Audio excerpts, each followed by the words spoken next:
नवनाथांपैकी आद्यनाथाचार्य मानले जाणारे मच्छिंद्रनाथ यांची जन्मकथा नाथ संप्रदायात अत्यंत आदराने आणि भक्तिभावाने सांगितली जाते.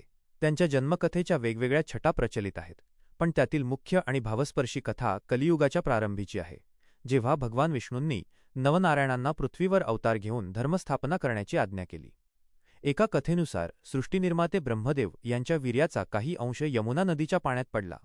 तो अंश तात्काळ एका माशाने गिळला आणि ती माशी गर्भवती झाली. नवनारायणांपैकी कवी नारायण यांनी त्याच गर्भात प्रवेश केला, जेणेकरून ते मच्छिंद्रनाथ म्हणून जगात प्रकट होतील.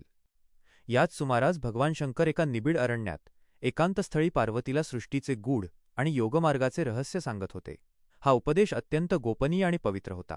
ती गर्भवती माशी योगायोगाने त्याच ठिकाणी पाण्याच्या अगदी जवळ होती आणि तिच्या गर्भातील बाळ ते सारे ज्ञान एकाग्र चित्ताने ऐकत होते. शिवपार्वतीचा उपदेश पूर्ण झाल्यावर शिवाने पार्वतीला विचारले, माझा उपदेश तू पूर्ण ऐकलास का? काही शंका आहे का? तेव्हा मच्छीच्या पोटातून बाळरूपात कवी नारायण उद्गारले, सर्वत्र एक ब्रह्मच भरून राहिले आहे, हेच आपल्या उपदेशाचे सार आहे. शिवाने हे ऐकून आश्चर्यचकित झाले आणि विचारले, तू कोण आहेस? तेव्हा तो म्हणाला, मी कवी नारायण आहे. आपल्या उपदेशाचे श्रवण करून मला ज्ञान प्राप्त झाले आहे. शंकराने जेव्हा त्या माशाकडे पाहिले, तेव्हा मासा फुटला आणि त्यातून तेजाप्रमाणे दैदिप्यमान असे बालक बाहेर आले.